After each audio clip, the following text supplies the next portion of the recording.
Hello, welcome back to Underrated Movies. I'm your guy, I'm your man, Mr. Alton Henry. Today, I'd like to talk to you of another underrated film. I can't understand why my camera is still in black and white, but today I'm going to talk to you about a film. It's my second time watching it. I thought it was extremely good. And I heard it was underrated. So I checked it out, and it's currently available on Tubi.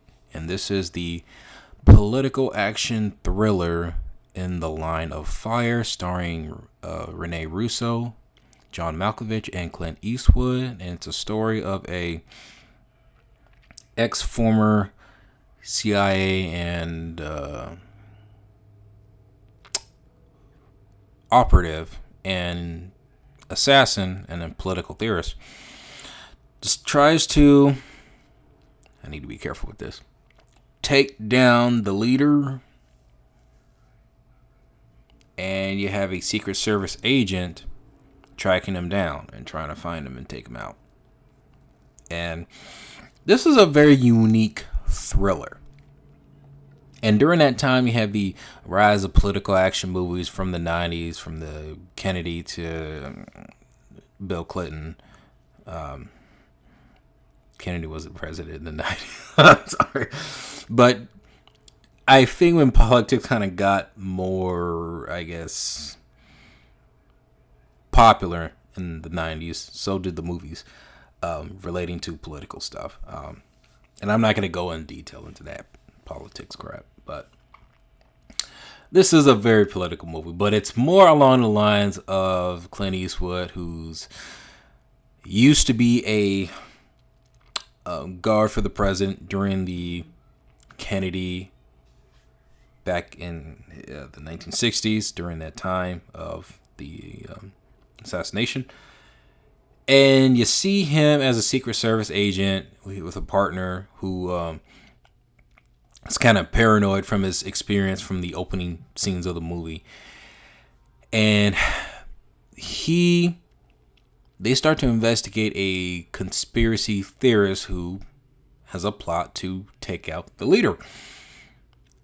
And there's this kind of weird, unusual cat and mouse psychological game where the guy would call Clint Eastwood.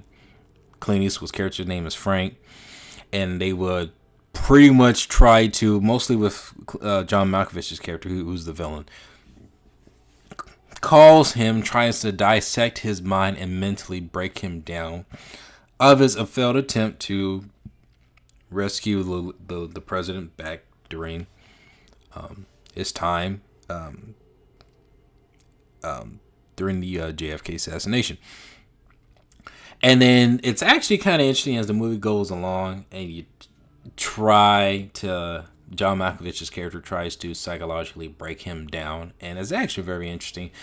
The roles kind of reverse when Clint Eastwood's character Frank tries to get the upper hand by knowing each other well enough to use what they know about you as a weakness to break you down and to kind of put you out of the game, so to say. And that's actually kind of true with a lot about people. I tend to notice the more you know about somebody, the more you can use that information against them to psychologically break them down. And that's what this movie, I think, does extremely well compared to other movies that tries to tackle that in a way. Because I feel like a lot of movies try to fast pace it.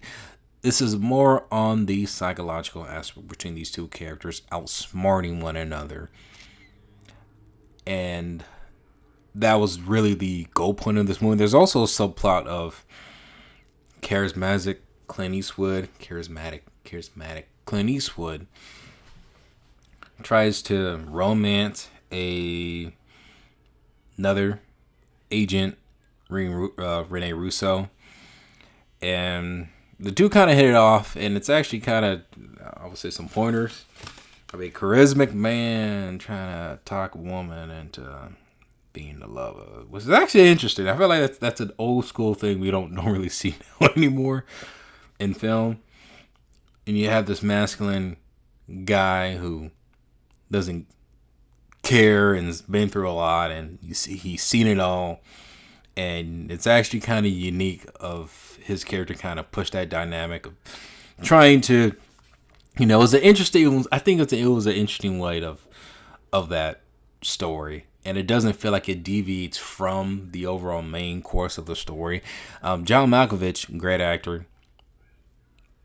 He's very, very intense and as points sometimes kind of scary in this movie.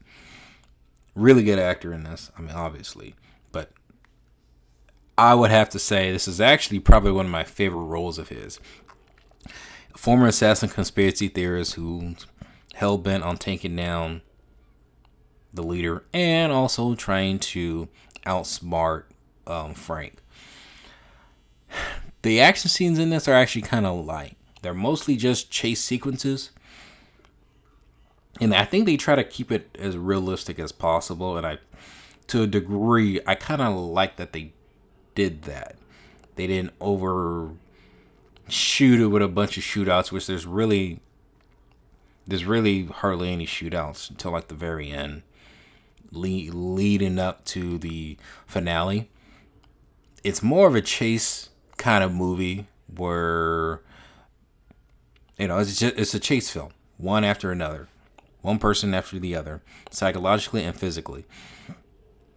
And they're actually pretty good. They're pretty good sequences, but they don't linger on to those chase scenes. It's more, again, about the psychological game. And I keep hearing about this movie, but it gets overshadowed from other Clint Eastwood's movies. And I finally had a chance to watch it. I thought it was very intense. And an old school kind of action movie that I really believe you need to check out on Tubi. I would say this is a very different action movie. Very different. Directed by Wolfgang Peterson. And I think it is one of the most underrated action movies of the 90s. In the Line of Fire, have you seen it? Comment below, let me know if you have, and let me know what is your favorite underrated movie.